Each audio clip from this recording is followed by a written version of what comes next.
Welcome back to Pixel Football, where with the season drawing to an end, I'm picking my Premier League team of the season.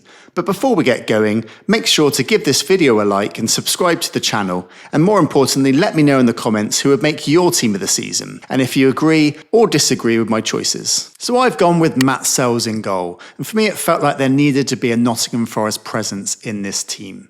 He's had a brilliant clean sheet record this season, the same as David Raya, I think. But you expect that at Arsenal, whereas Forest were tipped by some even to go down, and Sells has been a big part of that overachievement this season.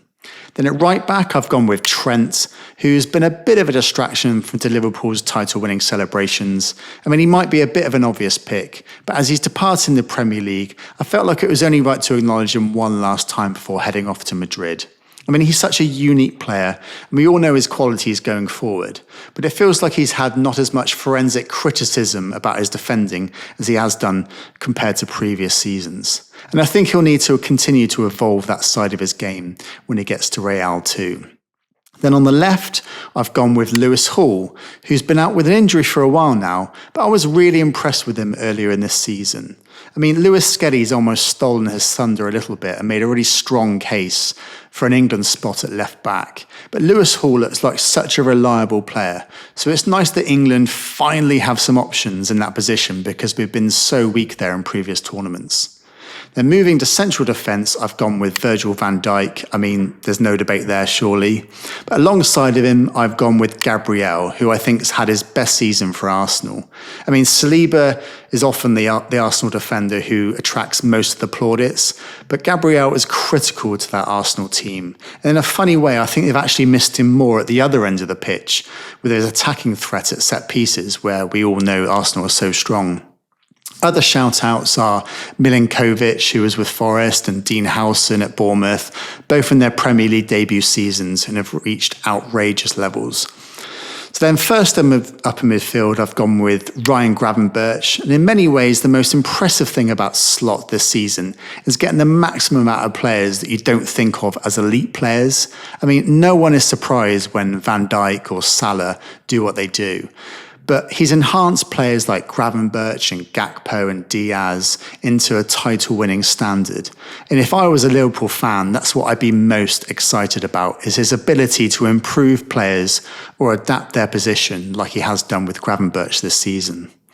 And then I've gone with another Liverpool player alongside him in Alexis McAllister, who feels like a bit of an unsung hero almost. He just quietly goes about his business on the pitch, but creates such a solid platform for Liverpool to build on. And then completing the midfield, maybe a little bit more contentious here, I went for Bruno Fernandes, which maybe seem a bit odd to include a United player just because they've been so horrific this season, but I genuinely believe that if they didn't have Bruno, United could have been relegated this season. And I know he's a bit of a Marmite player and some can't stand him, which I understand. But it feels like he's really stepped up in all areas and departments this season. So I think he's well worthy of his spot. And there's lots of other players in midfield you could look at. Obviously, Declan Rice is the obvious one, who's got stronger as the season's gone on. Caicedo at Chelsea, Morgan Gibbs-White, and players like that. But I think Fernandes deserves that spot. Then up top, firstly, is Mo Salah, who's been incredible. The best season he's ever had in a Liverpool shirt, possibly one of the greatest ever Premier League seasons from a player of all time. He's going to be in everyone's team, obviously. And then through the middle, I've gone with Alexander Isak, but with an honourable mention to Chris Wood as well.